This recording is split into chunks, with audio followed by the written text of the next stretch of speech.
Wow. And there we There we are. Welcome, welcome. Welcome to Midlife Unfiltered. It's so good to see you, Anita. How are you?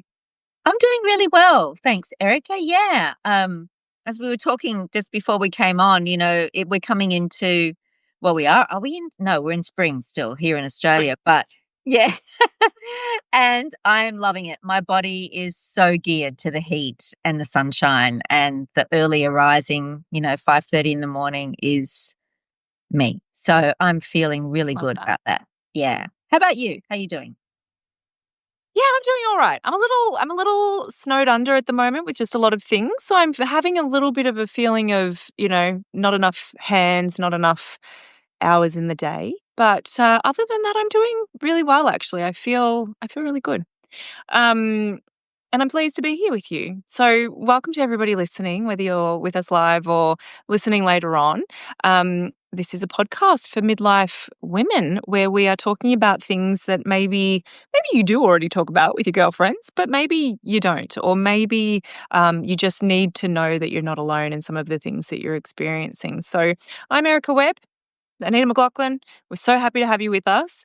And today we thought we would talk about something that is um, a little less. Last week we talked about, well, actually, it was 2 weeks ago, wasn't it? We talked about our experiences with dementia, both of us having a parent with dementia. Mm. And that's pretty deep, it's pretty heavy. There's a lot of emotion tied into that. And today's topic, whilst I wouldn't say it's frivolous because it's not, it's certainly lighter. So, we're going to be talking about something that popped up for me because I went and got a haircut. Now, it's sort of hard to tell how short that is, but it's quite short compared Yeah. to how long my hair has been in the past. Yeah. I've had short hair in the past as well. I really like to change my hair, so I've changed my hairstyles a million times over the years. Um, but it was kind of happened organically, right? Like I said to my hairdresser, just give it a bit of a chop. It's gotten a bit long, and she started, and then she was like, "I think I'm going to take a bit more off," and I was like, "Sure." So I walked out, and it looked lovely because she did it, and she kind of put a little wave in it. And it was really nice. And then I washed it, and I was like, I don't know if I like this as much, right? And one of the things that I found myself saying was, I don't know if this is me. Yeah. And that got me thinking about style and appearance, how we choose to do our hair, what we choose to wear, and how that maybe changes or is impacted in midlife. Now, I'm sitting here in my tracksuit pants and my tracky DAC jumper. So clearly, I'm not much of a fashionista. I never have been. Um, but I'm really aware of the fact that, in my early 40s, I desperately just want to feel like me when I look in the mirror. Mm. And a lot of that for me is comfort. Like I will always choose comfort over style every single day of the week. But finding that thing that is me is proving to be very challenging. Yeah. So I thought we could talk about that because I know that you've spent a lot of time in the world of um, fashion and particularly in helping women find swimwear. Mhm. So I know you'll have a lot to say about this. And so, yeah, what are you like, as someone who's a bit further ahead in the midlife journey than I am, what are your thoughts on, this idea of finding your style, feeling like you in midlife? Because I think it's a time where we're shedding stuff, right? We're shedding old identities, we're shedding things that don't serve us. We're really kind of maybe stepping a little bit out of our people pleasing era, hopefully. Um, so, yeah, that's enough words out of my mouth for a bit. I'd love to hear what you think. I love the words that are coming from your mouth. I think they're fantastic. And I think thank you for choosing or suggesting this as a topic because, yeah, as you said, it's something that has been in my wheelhouse with my previous life's work that I'm transitioning from in midlife, hence this podcast and midlife mojo, right? The newsletter. So Mm.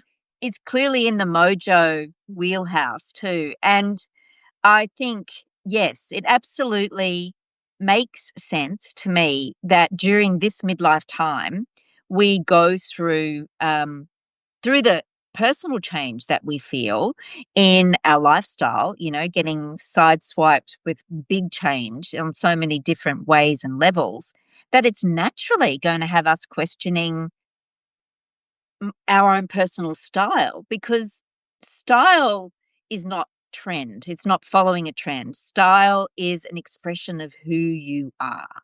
And we've spoken a fair bit about identity and identity shifts before in the podcast, and I'm sure we'll have many conversations. And they've been some of our most popular recordings, looking back at our stats, that identity is very much a hot topic for a lot of women in midlife, and rightly so. So I think they all fit in hand in glove. If you're going through enormous change, personal change, questioning who you are and what that means going forward in your life, then naturally, I think how you express yourself to the world is going to be part of that change as well. So it might just be a haircut. And in some ways, yes. But like you said, it's not to make light of it, because if we dig a little deeper, as we tend to like to do here, if we dig a little Mhm. deeper, I think that's what it's kind of touching on, that a few little raw nerves there, and self doubt and confidence waning, and all of those sorts of things. Yes, that is such a good point. And it's interesting, like, it's very hard to tell on screen, but my hair is quite grey. That's I don't and it's very hard to tell, but it looks a bit blonde because that's what I was when I was younger. But, um, my hair is very grey, and one decision that I've been very clear on is to not colour it anymore. Right. And that does feel very much like me, just to sort of go with what my body's gonna do. Like, it's gonna go great, alright, we're just gonna go with it. So it feels like me to do that. Um, but yeah, I was really struck by this sort of almost like it almost felt like just not even a moment of panic, that's not what it was, because I really don't care about my hair that much, but it was just this moment of like, "What if this isn't what if this misrepresents me almost?" Like, there was that feeling of like, "Am I misrepresented?" Which sounds so wild coming out of my mouth, but, um, I think it's really I think you've hit on something there around this feeling of like identity being tied up with how we choose to clothe ourselves and style ourselves. Mm. And, I always think of myself as being such a low maintenance person because I don't do my nails, I don't do my eyebrows, I just don't really do any of those sort of things. And yet I'd be lying if I said I didn't care how I look. I Mhm. do. So it is just such an interesting one. I'm curious if there's been any points in your journey, your particularly your midlife journey, where that's been a big thing for you, where you've had either a change or an overhaul or an epiphany around, like, your own personal style, because you are a very stylish woman. Oh, thank you, Erica. Um, You're welcome. Look, I don't think I've had major epiphanies, because most of my life, my adult life in particular, maybe not so much adolescence. I think that was probably the period where I had the greatest conflict, because I really felt like I wanted to break out and be an individual and do things very differently to what I saw my friends dressing as. I did struggle with that. So I think in my late teens, that was a big struggle for me. Definitely. I wanted to wear weird patterns with, print clash and different colors. And, it just wasn't the norm. It was a far more conservative world where I grew up. So Mm. probably back then.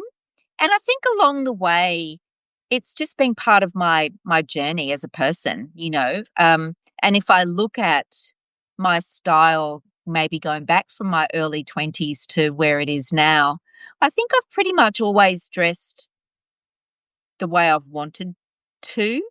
Having Mm. said that, I'm very conscious about expectations. And I think that's the other thing that comes into this conversation big time.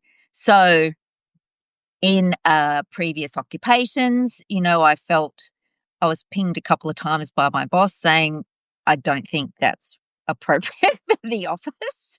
So, it was kind of, I worked in a conservative property, kind of company. And so I was pinged a couple of times. But for me, I was dressing I was dressing in a way that made me feel good, and um, I wasn't trying to incite any kind of reaction from anybody else. This was for me. And I think that's another important point too. Who are you dressing for? And that's where identity and expectations come into the fore big time as well. So I guess in my work life, I was conscious that there were boundaries that I had to adhere to, but within those boundaries, I could still express who I was in how I dressed. Um, and Mm. then, my husband had a very senior role in the military, so there were lots of functions, we would call them, to go to. And of course, there again, there's another set of boundaries and expectations. And, there were dress codes that were very much stipulated. So, but yet again, I could bring my own flavor into what I was doing. And I think that's a self-awareness confidence thing. I think it's the confidence to just be who you are and to express that whichever Mm. way, feels like you. Yeah. Just am I answering your question? I hope I am. You are. And it's funny you talking about the workplace stuff threw me back, 20 odd years to when I was working in corporate. And I remember feeling so suffocated in that environment, even though I desperately wanted to be in it. I wanted to, wear the suit and do the things. I felt so not like me when I did, though. And so I would find these cute, I remember I had this really cute little sweater vest that had love hearts in all different colors on it. It was the cutest thing ever. I loved it so much. And I think I very quickly realized that, I have a much more playful, I don't want to look serious. That's one thing, I think that was the thing with my hair because I was Uh-huh. like, it feels a bit, my hair is Constraint. very straight, Mm. which it always is. It's naturally very straight. For me, I like, this is going to sound wild, but I feel messy on the inside and I want my outside to represent that. If you walked into like a really kind of packed bookshop with or like a book nook thing and there's old books all over the walls and there's plants and vines everywhere and there's like rich colored carpets and a vintage velvet chair. That's what I feel like on the inside, right? It's kind of eclectic, kind of messy, kind of unstyled. And so whenever I feel styled, I don't feel like me. That's probably the best way I can describe it. And so I remember feeling so stitched in a corporate environment. And, now even in my work, there would be plenty of counselors that I know who would never wear jeans, for instance, but I wear jeans pretty much every day. Jeans and a t-shirt is pretty much what you'll find me in with my clients. I don't dress up. And yeah, that comparison thing I think is really interesting because I don't think I've ever quite found my style. I don't think I've ever quite figured out how to put it together. But I do know it typically doesn't look like what I see. And so then it's like, how do you put together something that you can't picture, right? How do you do that? And then as someone who also doesn't want to stand out, how do you Mm. You've got this you know? conflict going on. Yeah, yeah. Yes. Whereas I remember when I was young, I used to go into all the, like, really hippie sort of boho shops. That was what I loved. I remember buying this velvet corset purple thing to wear to a school event when I was, like, a late teenager, and I bloody loved it, but I looked very different to everybody else, and that caused me distress as well. So there's this pull between wanting to express yourself but not wanting to kind of stand out. And I wonder in midlife how that shows up because I started following this woman and I can't think of what her name is, which is a bummer, but on Instagram, she's in her 50s and she's kind of promoting herself as somebody who's going against the status quo with her fashion in her 50s.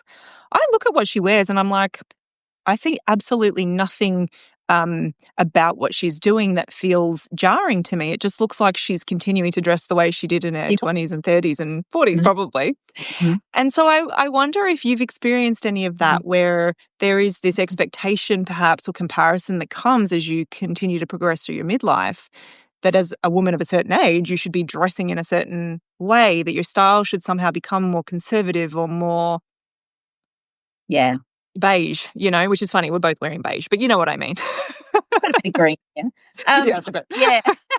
No, I think there's two things there, and this again is the conflict. I think there is I certainly feel postmenopausally because I'm 58, you're 42, 41, 42. Two. So Yep. big gap in our, top and tailing, the midlife portion of our lives. And I know that I give less Dans now, or, Fs as we call them now. Definitely. Mm, That is very much something that has kicked in postmenopausally. I think once estrogen and has left the building, and our hormones reset and re-level at a new level, then I think very much that influences our want to just not give so much. And I know yeah. we've spoken about this before on the podcast, Alex and Kat.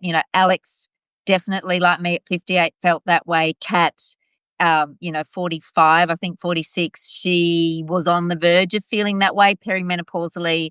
But Alex and I, postmenopausally, going, yeah, hang in there, honey, because it absolutely is a thing and it will happen. So Mm, you have that to look forward to as well. And I do think that's a liberating time.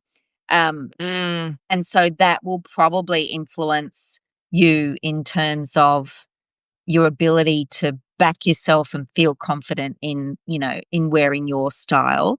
mm. What that style is, I think, is another question. That's a different bucket, if you like. And I know we might get Fiona. I just thought of Fiona Keary, who's in, Yes. her business network.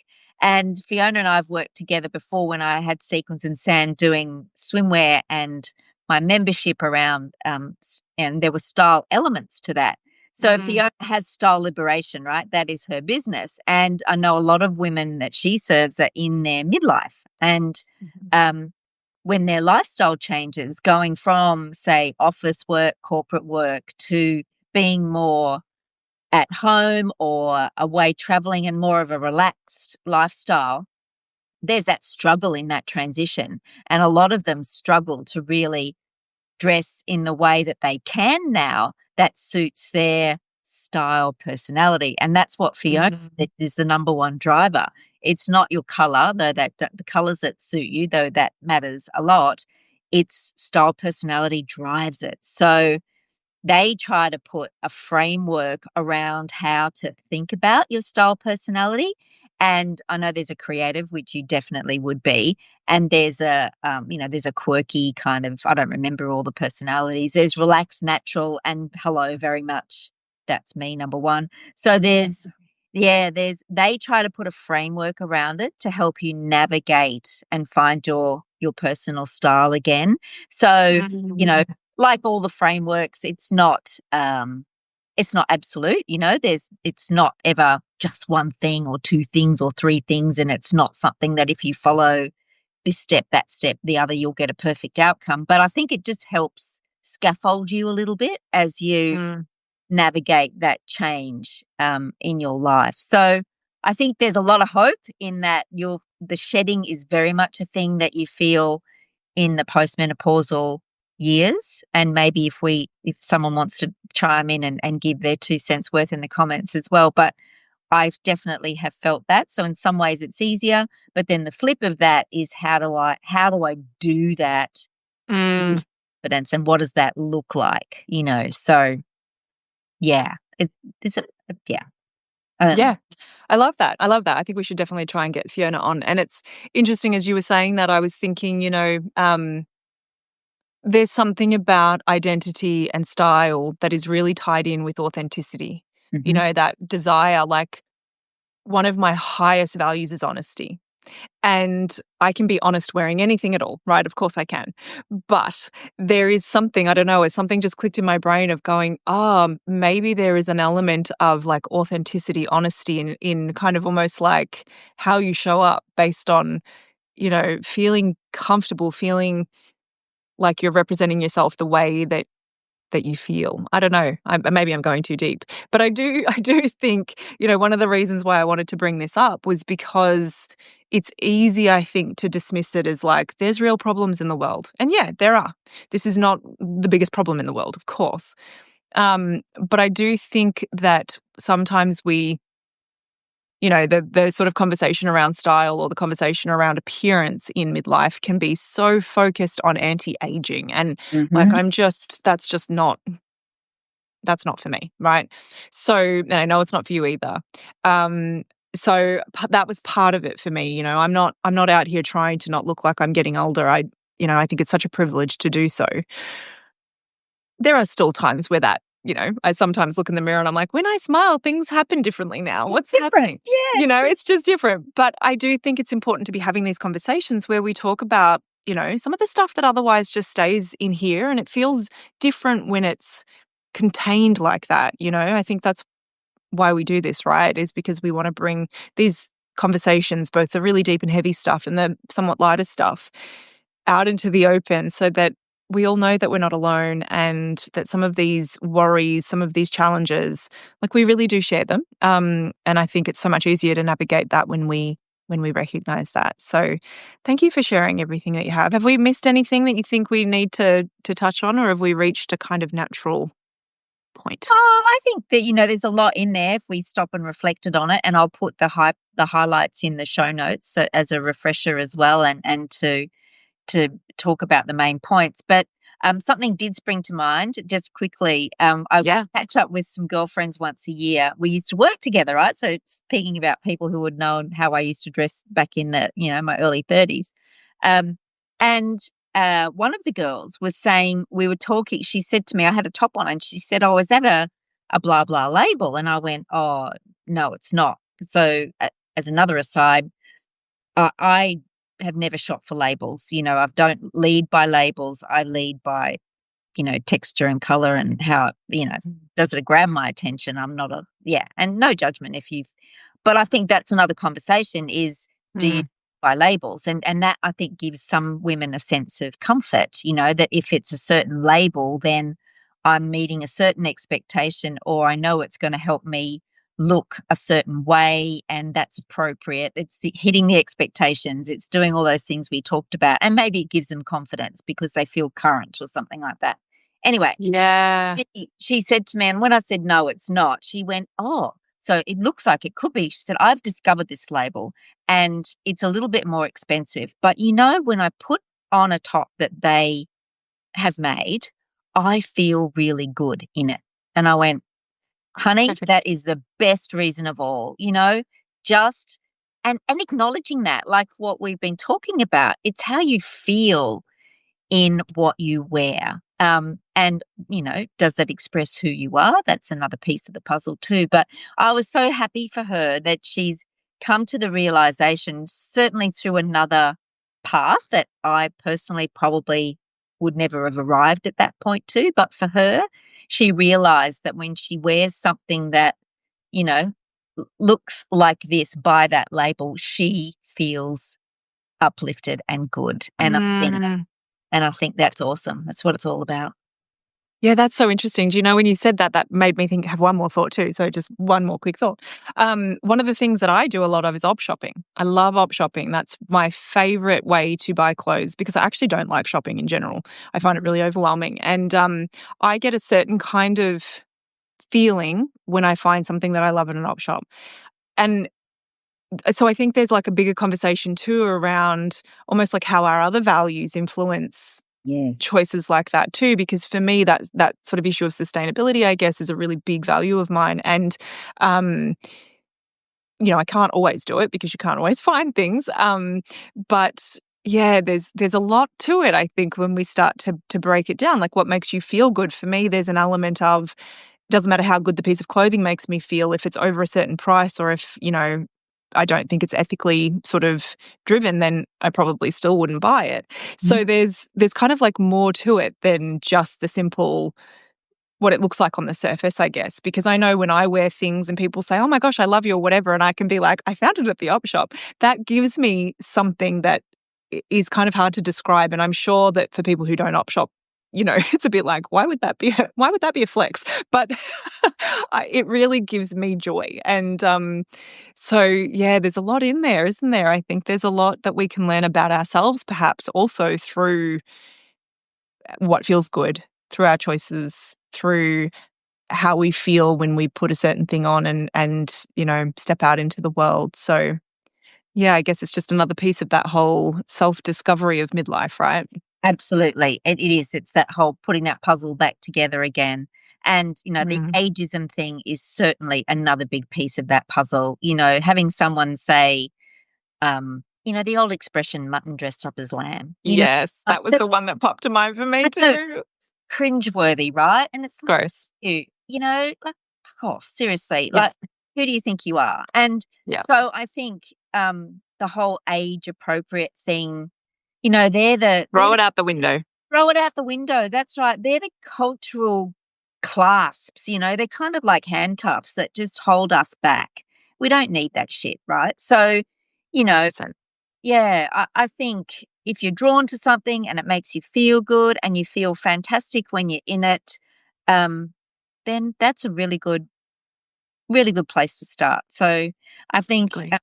it can be fun reinventing, or rediscovering your sense of style again in midlife. It can be fun. And I think it's part of that self identity piece as well. And I love that you brought in the values. Our values underpin everything, don't they? And I think, that sense of joy and pride that you must have when you find something that ticks off, that value that you have of wanting to look after, the earth and sustainability. I think that's really important. It's all good stuff. Yeah, Yeah. yeah. That's great. Thanks for chatting with me about all this, Anita. It was fun. Yeah, it was pleasure, pleasure, pleasure. It's great. And we'd love to hear from our listeners too if they've got any comments on how they have found how they express themselves through their personal style, how that's changed through the midlife transformation as well. That we'd love to hear from you. And there's a couple of ladies that have hung in there in our conversation live today. So thanks very much, girls, for tuning in. It's great to have you here. We really do appreciate it. So yeah, let's go. And we will get Fiona on. I think this is a great topic and we might do a little mini series on it, Erica. I Let's love it. talk about I stuff love it. in midlife. Sounds great. So good. Take care. Have a good rest of your day. Thanks so much, everyone. Bye. Bye.